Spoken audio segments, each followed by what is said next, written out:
Hey guys, subscribe, rate, and review to the show on Apple Podcast. We're almost at 100 reviews. Last time I checked, I think we're at 97. We're at 97.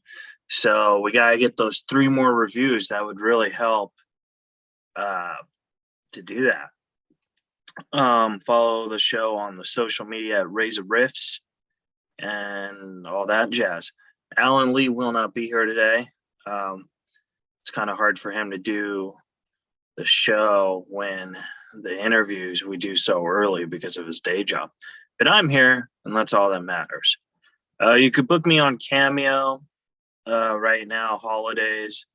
That would be nice. I don't have any upcoming shows at the moment. We're still trying to work that out. Hopefully by next episode, we'll have some stuff in the books. But other than that, I'm just trying to get through 2022. We are in 2022. Yeah. Really hoping this is the last year of the downfall. I'm really optimistic for 2023. But I'd like to take the rest of this year strong to get into that curve. What's going on with me? Nothing's really going on with me. My family's good. I'm writing scripts and a book and all that jazz. Just trying to stay productive. But other than that, yeah. Anyways, we have a great show today. I'm very excited to talk to this guy. He's a comedian who I've seen live, and he has one of the funniest specials called "Don't Tell Your Mom." You've seen him on Comics Unleashed, Comedy Central, and he's very clean, very corporate, very funny. Don Friesen. He's going to be chatting with me on the Zoom, and it's going to be fun. All right, guys. I hope you enjoy the show. Subscribe, rate, review, tell a friend. And one of the things I really do like about the podcast is I really do enjoy making people who don't know who I am, or, maybe we just have this relationship over the podcast, but it really does help me try to connect with you guys and try and make you guys smile. So I appreciate you guys listening and supporting, regardless if you like the show or not. It really does mean a lot to me because I do enjoy touching people and cheering them up. So thank you for that. And if this is your first time listening, welcome. If this is your last time listening, my feelings stay the same. Thank you so much. All right. Enjoy the show with Don Friesen.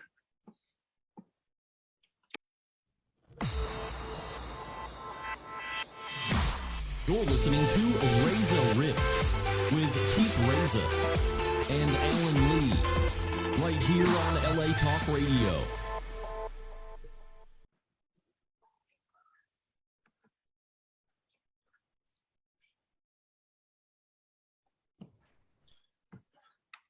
Hey, Don. Hey, Keith. How are you, man?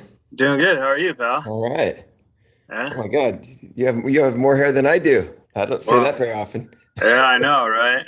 It's so weird because I have one of this good hair genes, I guess, because I could shave my head and then 2 months it'll just grow back. Right. It's like a chia pet, you know what I mean? So how are you, Don? I'm okay. Good to meet you, man. Yeah, over the Zoom. Right. Do you realize that in this pandemic, that's the new way of meeting fellow artists and stuff, Sure. Oh, no, it Yeah. kind of throws me off. I kind of miss the days where you could go to a comedy club and just shoot the shit with comics, you know what I mean? Right. But I like your painting out behind you. The folks can't see it, but do you collect paintings? No, I mean, I just wait. Not to get into the whole thing, but I'm recently divorced in the last year. Yeah. And so I got a new place, and I just decided, well, I'm gonna liven it up. What do I like? My ex-wife decorated everything. She had good taste, but I never decorated anything. So I started like looking around like crazy. I was just like into plants and paintings, and just like if I'm gonna, be miserable, Yeah. rounding out a pandemic, and recovering from like divorce, I might as well have a pleasant. I might as well like the place I live in, like the feel of it. Yeah. So I started just Googling and looking everywhere for abstract. I'm mostly abstract paintings, and I just found stuff I liked, and you know, Yeah. so that's one of them. Do it the Don way, right? There you go. No, I'm like a big John Cusack fan, and he Oh just yeah, now started painting. I mean, I oh, can't yeah. afford his paintings, but like they're kind of weird and stuff. And like I think maybe I like him just because I'm a fan of his. You know what I mean? Right. So I'm like, so George W. Bush effect, right? Tells you right. exactly. So You're like, you like that? yeah, I'm thinking maybe I should spend all the money I don't have on these John Cusack paintings. Wow, that's funny. It's not like a Picasso. That's what I'm trying to say. So I'm Yeah, single too, so yeah. So Don, thank you so much for doing the podcast. You Sure. said in the email you don't really like talking about yourself that much, but I would think it's the exact opposite, because when you were starting comedy, they didn't really have. It wasn't really about like how many followers you have or whatever. It was about word of mouth, and the way to get the word of mouth is through the radio. Right. So I assume you did a lot of radio. I did a lot of radio. Yeah. It was a lot of, quick hits, 5 minutes, 7 minutes, be Yeah. funny, convince people they should come out to see you in 7 minutes. See if you can get a cooperative DJ, who doesn't step on your punchlines and will set you up. And so it was a whole different animal than, podcast. Yeah. But like you see, I think podcast is better because like you could like in 30 to 45 minutes, you could actually see the true colors of someone. You know what I mean? Oh, So absolutely. I think that makes it more fun because like the people I interview, I actually become friends with them during the 45 minutes compared to Right. 7 minutes where it's like I never really will care about them again. Right. So thank you so much. Let me know at what point in this podcast that you actually care about me. That'd be great. I do care about you. Like, pick them up already. See, Yeah. we didn't need 45 minutes. We had 3 minutes. Well, we bonded over painting. And hair. Yeah. People are So listening. Was that even recording, or is that just us in the beginning? no, Because it was recording. Oh, okay. So they have. It's gold. They'll have to Comedy gold. imagine the visual, right? Yeah. I don't promote the video because I have very low self-esteem about my looks. Right. You know what I mean? Let me know. I don't really care about the guests' looks. It's about so, Self-conscious. One bad hair day. That's it, man. Keeps off the air. yeah. Like I woke up, I was like, oh my God, I got an interview with Don. Yeah. Speaking of, how did I even get on your radar? I saw your special, Don't Tell Your Mom, and I thought it was the funniest thing ever. Oh, thanks, man. Yeah. So I haven't had a chance to listen to your other one. Right. But I watched Don't Tell Your Mom, and I thought it was great. And then I had a contact to see if you were a nice guy because I have Asperger's syndrome.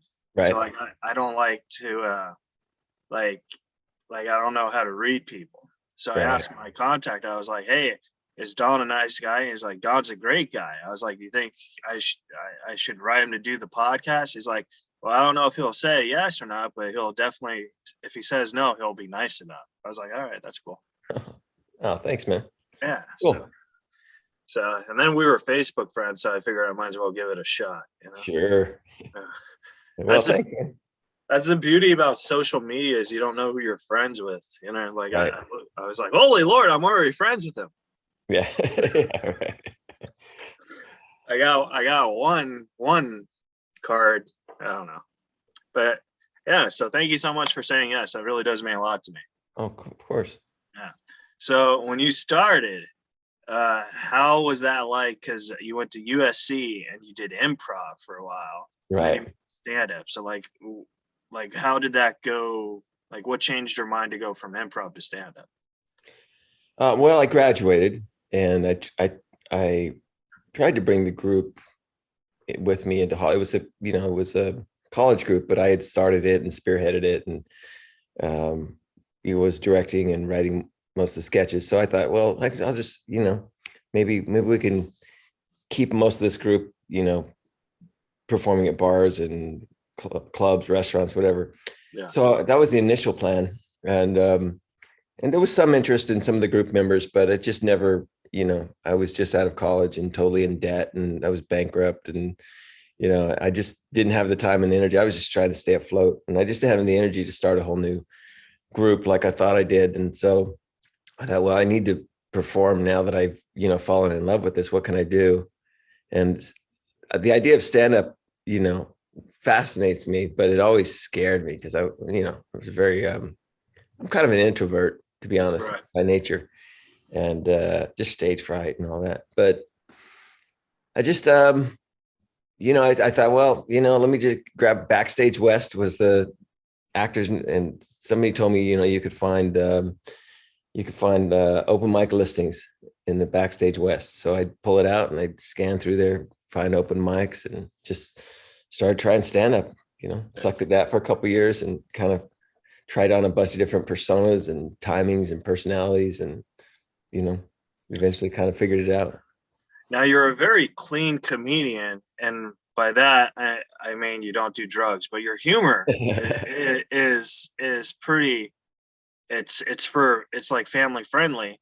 Right. Were you always like that, or was there a time where you were, and then you swifted to that? No, I was all kinds of different things. I was never raunchy, but I was pretty dirty in the LA open mic scene. It's hard to get laughs when you're not, especially as an open micer. Yeah. Just the idea of working clean didn't even occur to me, because it was such it didn't even exist. Yeah. And I would say I was a couple of years and a couple hundred sets into open mics, and I could get laughs in a bunch of different ways.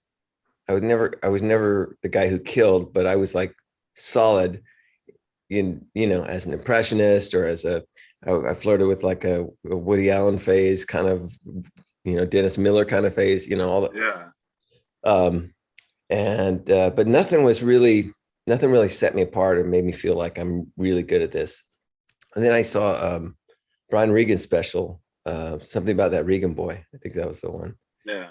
And I just immediately, my eyes opened up. I'm like, he's just making fun of himself, and he's killing with clean material. And I don't know why it never occurred to me in a couple of years of open mics that, like, whenever I got big laughs, I was always witty enough to get laughs in a million different ways. But whenever people just really loved me and laughed hard is when I was making fun of myself. And I don't know why that never occurred to me, because, it's so obvious, but, the self-deprecating humor kind of runs in our family. And I just started going that way. And I gave it to myself as a challenge. I said, well, if this guy can get huge laughs working clean, it's doable.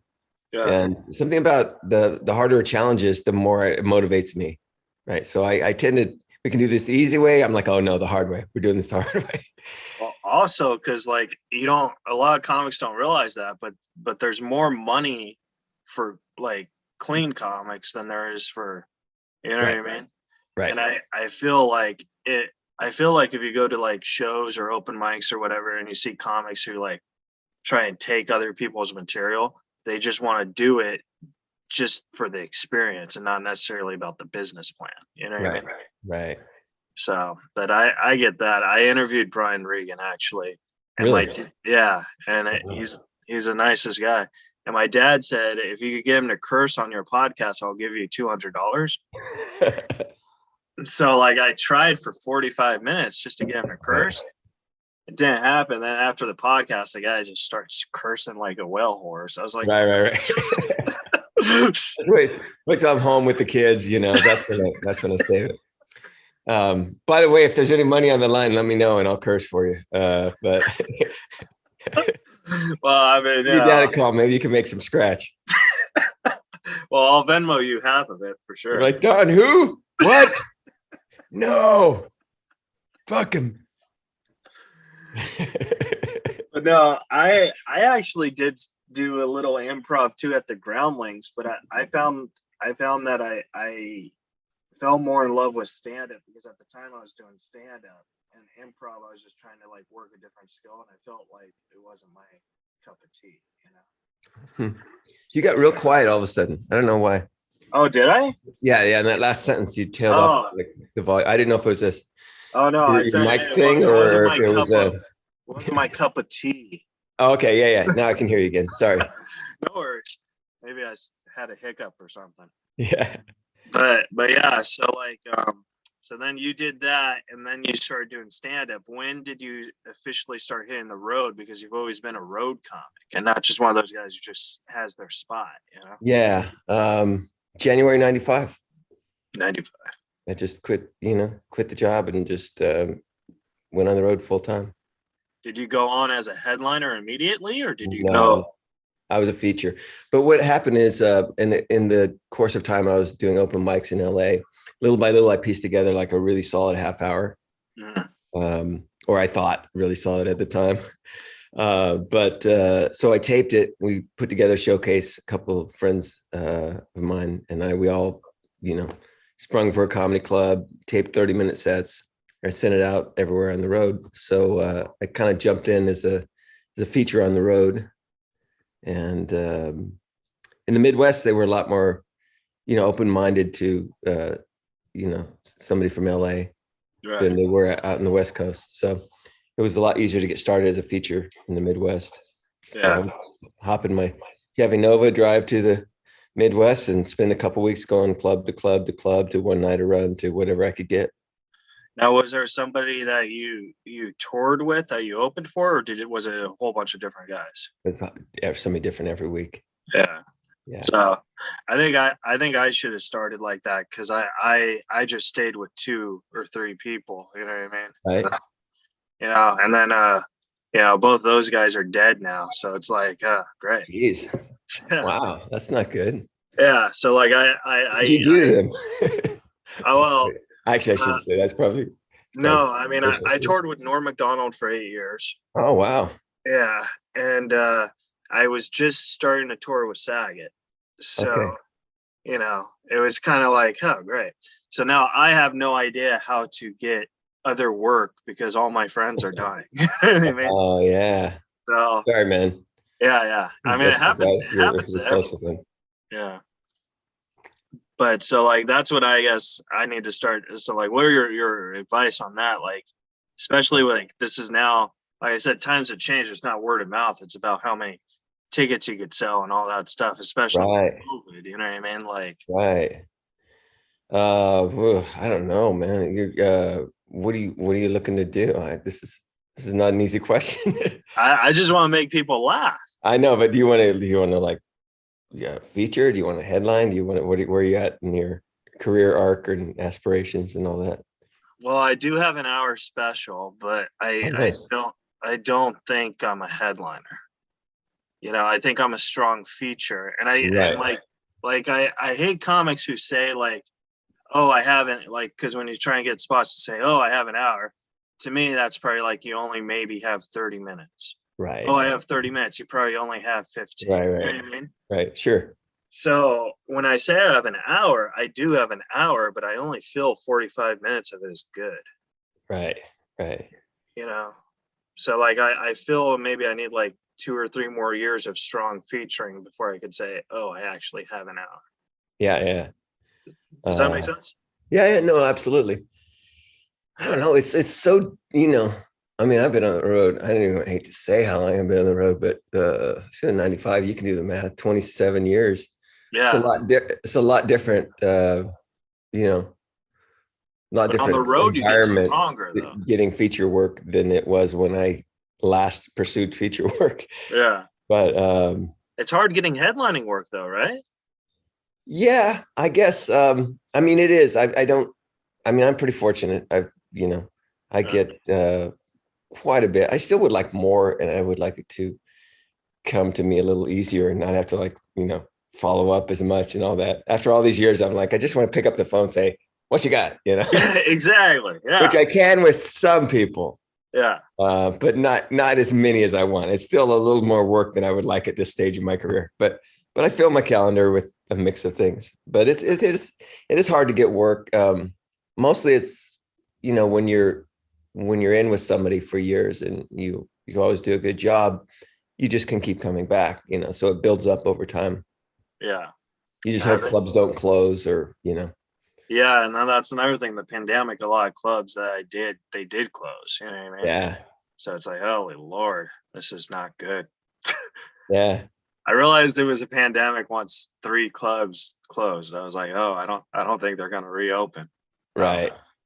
But yeah, when you do the A rooms as a feature, and then you do the C, B rooms as a headliner, and the C, B rooms close down, you're kind of screwed with the A rooms. You know what I mean? Yeah.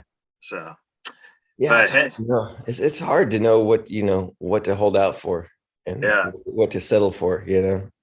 But you also do cruise ships, and I've never done a cruise ship, and I wanted to know, well, what's that like? Like how, because you're on a ship, and then it seems like everyone else is on the ship, and then like the next day there's another show. Do you get scared that the same people go to the show because it's the only thing to do on the ship?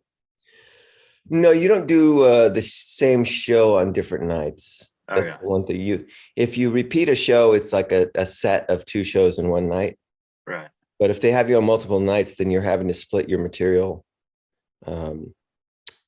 Like, for example, I was on a cruise ship 2 weeks ago, and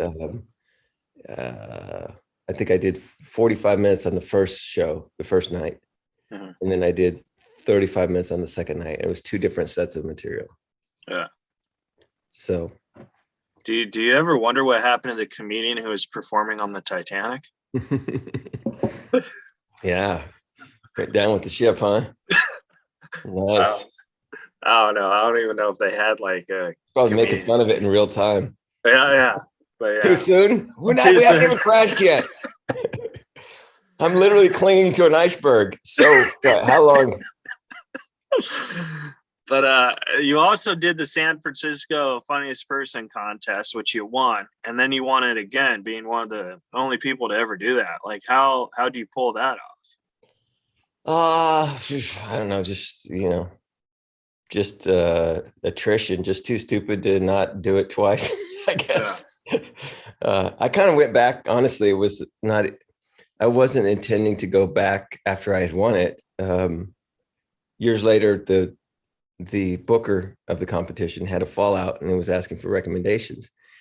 And, as someone who had previously won it. So I was like, yeah, let me think. And I went through my Rolodex and, I felt like I just dated myself by saying Rolodex, but yeah. Right. I get that. So I recommended a couple guys and they weren't available last minute. And then I started thinking, at the time I was really trying to get a TV set, and I've never been good at short sets. Yeah. Or good at getting them. It was never my thing. I was always just road work, long, full form. And I was looking at like maybe 2 or 3 crappy sets around town for the next week or 2. Mm-hmm. Didn't have any major work booked. And then I was like, you know what? These are 5-minute sets in front of good crowds. I could literally do that and just work on my set in the competition and not even treat it like a competition. Just treat it like a set to showcase every night, and I'd have to hustle up the sets, right? Yeah.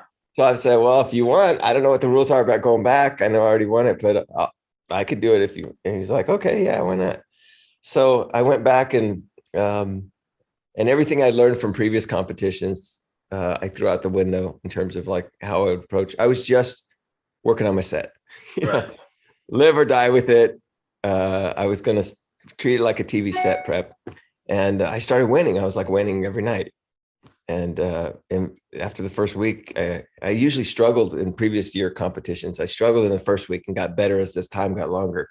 Right. But in this particular year, I was like winning first night, like, on the short sets.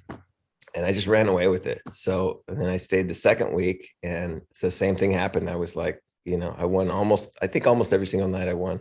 Yeah. I came in second once, and just doing my set. And then after the first couple of weeks, I was like, well, shoot, I could win this thing again. So I had to go and I had to cancel some work because I I didn't have the third week open. I just had 2 weeks open. Right. But called up and canceled some work and ended up going back and winning. But you had the confidence in yourself to cancel the work to do that set. Right. Right. So that's pretty cool. Yeah. So it was interesting side note in that particular year's competition. Kevin Hart was in the semifinals. Oh, nice. So who really won? I don't know, but I think like the title says you. Mhm. You know what I mean? Well, So maybe he learned from the best, and then that's how. Sure. You gotta look at it on the positive side on that. Right. I have a competition story just like that, but I never won. Like I came in second place of LA's Funniest like 5 years ago. Okay. And I was very bitter because I felt like I should have won. Right. I didn't, you know what I mean? Like I'm a sore loser, you know what I mean? And so then I did it again this year, you know, because like I'm not getting work. I was like, I have to make people laugh, you know what I mean? And I made the finals and I came in sixth place this year. And I was like, how did I come from second to sixth? Right. It does not, you know what I mean? So I was like, I've had that happen before though. I did. yeah. Yeah. I mean, I'm just saying, like, I didn't win. So right. And then you did the Martin Short show. What was that like? That was fun. I've always been a huge fan of Martin Short. I mean, he's such a great comic actor, great guy. Yeah. I just barely met him briefly, on the set, but that was fun. That was I would say my first network TV. If I don't even know if you call it network because it was syndicated, so it played on different networks but it was, I think it was originally on CBS when I taped it. So I taped a set, and it was I remember the date only. I have a bad memory, but only because it was Y2K. It was literally I want to say January 3rd after the year 2000, right? And so we all survived the electric bombs. Yeah, and I never had a great opening line. I still to this day don't. I mean, I always just like they'll catch up to me. Right. I might hit, I might miss on the first joke, the first minute, whatever, but it doesn't matter. I'll just be me, and we'll all get in sync. You can do that when you're headlining, and it's not a problem at all. But in the short set, you want to hit everything, right? Right. So, so I had this Y2K opening joke. I can't even remember what it was, but it was perfect for Y2K, and it was perfect just opening joke, TV set, clean. And I'd been doing it for the whole year leading up to Y2K. And my set got approved to go on the Martin Short show. And they basically approved 10 minutes of material and said, do any of it. And this is unlike other shows, but they said, just we want you to close with the Seinfeld impression. I had a Seinfeld, Jerry and George they were all talking together. That was my closing impression. That's all they cared about. The rest, they said, take anything out of that 10 minutes, put it before it. They didn't even know my set, which is really unusual. So I'm thinking, okay, I'm going to open with this Y2K joke, like, because it's perfect opening joke, all set. It didn't dawn on me that the joke was about leading up to Y2K, not that Y2K had or hadn't already happened. So it was a future joke. It wasn't a past joke, right? So I had to change the wording to make it kind of fit, but it really wasn't that. It was timely, right up to Y2K. But I got approved on like December 30th, and the set was on January 3rd. And by the time I did the set, I had to change it. So I was so in my head about this stupid opening joke, right? Yeah. That I started going on, and I did it. It worked okay, but I was so in my head about it that I forgot what my second bit was going to be, right? Okay. So I switched to another bit, and the applause was so long, it was throwing me off, and I thought, oh no, I'm going to mess up my time. I never really discussed with them, what if I go over time Is it okay to go over 30 seconds or is it going to be a problem? And all this is occurring to me on stage for the first time, right? Because they're laughing way too long. I'm like, this set is never going to last 5 minutes. It's going to be 6 minutes now. What do I do? So I'm trying to figure this out while I'm, on my first big TV set. And I get to the end of the bit and it blanks out of me what my next bit is. So I switch to another bit. I know how long they all are. So, and as I'm doing that one, I think like, okay, if I do the math, if I go back to this one, I should be okay. And it should still work. But then I get to the end, my last bit is like, 60 or 70 seconds long, but I only have 30 seconds left. Right. I'm like, so I'm butchering the setups and I'm changing the words. luckily it's not a verbal bit, it's an impression. So if you can just get to the punch, you're fine. Yeah. Have room to. So I pieced it together and I was like, oh my God. And they loved it. And it got a big applause, but I'm thinking I'm this huge fraud, like I got on TV, my whole life is leading up to a TV set and I just blew it on national TV on the biggest stage. And so I finished my set and I was so like just distraught and I was exhausted from all the, the anxiety of that. And meanwhile, so I'm backstage and the booker comes up to me and at the same time, this other guy comes, big, tall dude, older guy, starts lumbering towards me. And he goes, how you doing? He goes, I'm Bernie Brillstein. That was fantastic. I was like, oh, thanks.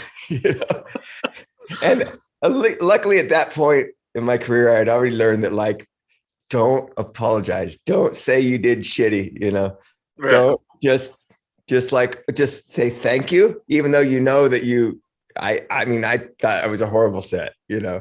I didn't do anything I set out to do. I was so distressed. So I just said, thank you. And then the booker said, hey, we can hold the audience over and tape a second set if you want to use some of that other material. I'm like, yeah, why not? I had a different shirt in the green room. I changed my shirt. I went out and I did another set. And that was it. Until you say this time, make sure you do the Seinfeld bit. Yeah, right. I actually ended up closing with it, but I cut it down so much. Yeah. But see, that's interesting because like, you said a second ago, like you learned that you shouldn't apologize even though you did do bad. I've always like apologized when I do bad, but now like when I know I do bad, I just think I did good. You know what I mean? Yeah. Because it's like, I feel apologizing kind of like makes you look weak. Right. Like you shouldn't apologize for whatever happened, regardless if you did struggle or not. You should just take it like you didn't struggle. Right. I mean, let them tell you how they, if somebody's telling you did great, just let them go with that. Yeah. And then if someone tells you did terrible, just be like, hey, I could be worse. The problem is that, you set high standards and when you did well, when you didn't do well. And you obviously want to meet your own standards. So it's very hard to say, like, I didn't do what I thought I was capable of doing. Yeah. That's the natural instinct, is to be totally upfront, about how well. And when I did well, I would say, yeah, I did. That was great, but there's certain situations in the business where you kind of have to, don't talk people out of you, if they like you, don't tell them they shouldn't. Well, that was another question I had, because I got a chance to watch one of your specials and I didn't get a chance to watch the other one. But is there a special that you particularly think is stronger than the other one, or do you think they're both great? Well, okay, so the first one is self-produced. It's inexplicable. I mean, I love the Showtime special just because it was, the way it was shot was just beautiful. I mean, they really, I mean, it was just like, yeah. But I'm a little prouder of the first one because I self-produced it and hired a camera crew and put it together, and on my budget, didn't know what I was doing. There is a lot of overlap just because when I did the Showtime thing, I felt like only probably, I sold like 5,000 CDs of my first one, or DVDs. Right. So I felt like, between live and the 5,000 people, like not that many people had ever seen my first one. So when I went to the Showtime special, they wanted the best of what I had, even if it had been taped before. They didn't consider the first one Right. as being taped. So I had, a lot of different versions of everything over the 5 or 6 years in between. Even the bits that I did weren't the same. They had grown, they had been Polished, edited, yeah. polished, different. So you'll see a lot of overlap. But I kind of, there's a part of me that really likes my first one better. Yeah. It's more dated now, it's 5 years older, but in fact, I'm getting ready to tape hopefully my next hour. And I'm determined to self-produce this one, because at this point in my career, I just want to own whatever I tape. Right. And you don't own it if you Yeah, do it for someone else. So that's true. I was supposed to tape this 2 years ago, May, and the pandemic. So Yeah. Well, that gives you 2 more years to polish it, though. So, like, in a way, yes and no, you would think, but a year plus of that was lost with the pandemic. right. A year and a half. About 10 or 15 minutes of it was lost because it was finished material that I worked on for years, but it was about being married, and it was from a perspective that I just don't feel like I could do now that I'm not married. Yeah, I get that. So I have less time than I did 2 years ago. So I've written some new material about being not married, and being single, being fresh for the ladies. Yeah. So it's more about just like, resilience and like a new mindset, and trying to figure out like, the guy who's married for 28 years now you're single. Like, what does that mean? Yeah. So I know what that's like, because like I did a 30-minute special, like, I don't know, 8 years ago, and I didn't like it. I self-produced it and I didn't like it. And I was like, oh, thank God Comedy Central and all these people turned it down, because it sucked. Right. And then I did my hour. I self-produced it, and I actually think that's the best thing I've ever done. You know what I mean? Yeah, It did have stuff from my first one in it, but it was more polished. So right. that makes me feel better that it's okay to overlap if it's going for a better direction. Yeah, I mean, I figured, I considered the show. I don't even consider my first special. I mean, if I were to have, like, how many specials do you have? I really feel like I only have one. I mean, one broadcast. So I'm gonna still try and sell this to whoever will buy it. Showtime, Comedy Central, whatever. I don't know if I will or not, but I'm going to tape it with production values in mind that potentially I could sell it. Yeah. The network. But I want to own it. I want to just lease it if I can do that. Yeah. You never know what's offered to you. So exactly. And you never know if it's a good deal until if it's a bad deal until it's too late. You know what I mean? Right. That's like, yeah. So that was one of the things Titus actually taught me. He said, don't ever like be eager to sell it. Like, always shop around. Right. Like, oh, that's pretty smart. Yeah. Coming from a guy who has 10 of his own specials. Yeah, I mean, if anybody knows, Titus is like, I gotta take this guy's advice. No, he's been very good. I was actually considering, I still am, like, I don't know if he's interested, but we were talking about maybe him taping my next special. That's what he does now. Yeah. He was just starting that. And at the time I was like, I want to do it, but I'm separated from my wife, and I'm not sure how this is gonna all play out, and I've got a lot on my plate right now. Yeah. So, and then it's like, then there's this thing called a pandemic that's about to hit. That happened. Yeah. But no, like, I think that like I'm very sorry for your divorce, but also, like, I think like that's also a a new chunk of land of material you could explore. Right. You know what I mean? Right. Because like I believe that the things that are funny are the things that are the most tragic. Sure. You know what I mean? So like I talk about having autism for 45 minutes. Right. And I think it's funny, but in a way, I think it's funny, but like I actually think it's very tragic because when I grew up, I suffered from a lot of bullying and a lot Right. of not doing the same stuff normal people could do. Right. And I was very nonverbal, and now I just don't talk. So I look at the positive on that. You know what I mean? Yeah. So like that's what I'm trying to say. Like a divorce is very sad. I'm sorry, but there's also so much jokes and beauty Oh, sure. that you'll find. I think I learned that very early in my career. The first bit that was anything like that for me was about being a bedwetter. I was a bedwetter like literally till I was 17 years old, which I was until before comedy. That was very humiliating. I would have never, ever brought that up in public, Yeah. And after doing bits about it and people, it kind of resonates with people and they come up to me after shows. Yeah, me too, man. I get it. The whole thing. Yeah, I was going to say that. Very that cathartic. seems like that's pretty normal too. Yeah, very cathartic.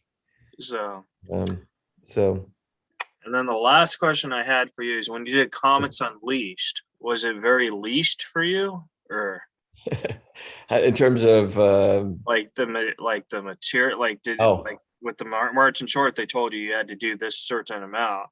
But Comics Unleashed, the show's called Unleashed. It seems like they would probably. Yeah, it's not that. You've seen the show. Are you familiar with it, or? I know what it is. I haven't seen your episode. Years. It still runs. I get like a 4-cent royalty check every now and then. Yeah, helps you buy that painting. Yeah.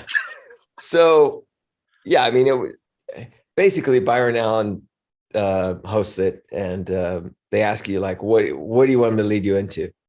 Yeah. And he'll bring up a topic, and and it's it's really kind of ham-handed a lot of times, because he's like churning people in. So he's like boom, boom, boom, boom. Right. So 1 minute you're talking about the Lakers or something, like, so I understand you like cheese. What's that about? So it's set up for like just go in there, So then you try and do your bit about it, and you might have like, it's kind of that whole thing that you talked about in the beginning with the radio. Yeah, it reminds me of the DJ. If you had a joke, this is my problem, is I would have jokes that would pay off in the fourth punchline. Right. They would have 3 good ones, but one big one, it would wrap it up. But if somebody's doesn't know your bit, they don't know that it's not over. You know what I mean? So they start jumping in after the first 2, and you're trying to not go so fast. You're trying to leave enough time to laugh, but not so much time that they think it's over. Right. And you got the other comics chomping at the bit to do their funny thing, to jump in there, and everyone's stepping on everyone. It could be a mess, but yeah, I would be very intimidated with that, because like you're doing it with 4 other comics. I'd be like, okay, these are 4 of my homies, people who I probably like really look up to. Right. And then Byron Allen's coming at me about cheese. I'd be like, yes, I love grilled cheese, but back to the Lakers. Yeah, right. Yeah. Exactly. Well, Don, where can the folks at home follow you and support you? Just donfriesen.com. In fact, I'll make it easy because everyone misspells Friesen. Funnydon.com. We'll just redirect you there. Oh, nice. So, your name has fries in it. Did you know that? It does. It comes with fries. Yeah. Yes. What's your favorite fries? Oh, there's a restaurant in Tahunga called oh God, what's it even called now? I'm blanking out. But it's good fries. They're great fries. God, man, it's been too long. All right. I got to go there now just so I can remember the name. All right. That's how good they are. Come back. If you agree to come back in the future, you gotta let me know the restaurant. You didn't tell me the questions were gonna be this hard, Keith. Ridiculous. What's your favorite fry? Come on. My favorite fry is There's this ad on Wendy's saying like 2 out of 3 people think that they're better than McDonald's. Right. And I think that that's bullshit, Yeah. because Wendy's fries suck and McDonald's fries is great. All right. Nice. I'll Nice. stick with McDonald's. In and But out.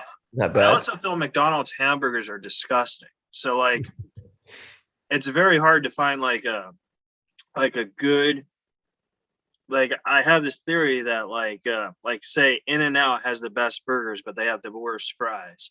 Right. McDonald's has the best fries, but the worst burgers. So I feel like it's hard to find a great balance of both of them. Like they either are strong on one point and weak at the other. Right. You know what I mean? Everest Burgers. That's what I remember. They have the best burgers. Best burgers. And their fries are great too. Awesome. But what you like about their fries is you order small fries and they give you this big box full of and it's not even that expensive. 3 people could eat these fries. 3 large fries. It's a huge box of fries. It's on Foothill in La Crescenta. Let's hang out one time and get some LA fries. guy, right? Sorry. What's this? I didn't mean to talk over you. Oh, You're no. an LA guy? Where do you live? I'm in OC, the great Orange County. OC. Nice. Yeah. Heard of it. Yeah. It's called Huntington Beach. Okay. There's like a beach. We have McDonald's though. Yeah. And Wendy's. So you wouldn't be close to the Everest Burgers. So that's why I asked. But yeah, I'll come Local. down and have an Everest burger with you. I could drive. All right. I've been driving for 17 years. I got a license. Wow. Now you're starting to show off. Yeah, I'm really showing off. Don, thank you so much for chalking with me. It really cheered me up. And Cool. thank you so much for saying yes. And I hope you enjoyed your time. Thanks, man. I did. Good to know you. And now if I see you in person, I'll know who you are. All right. All right, man. Don. Thank you so much, buddy. I'll talk to you later. See ya.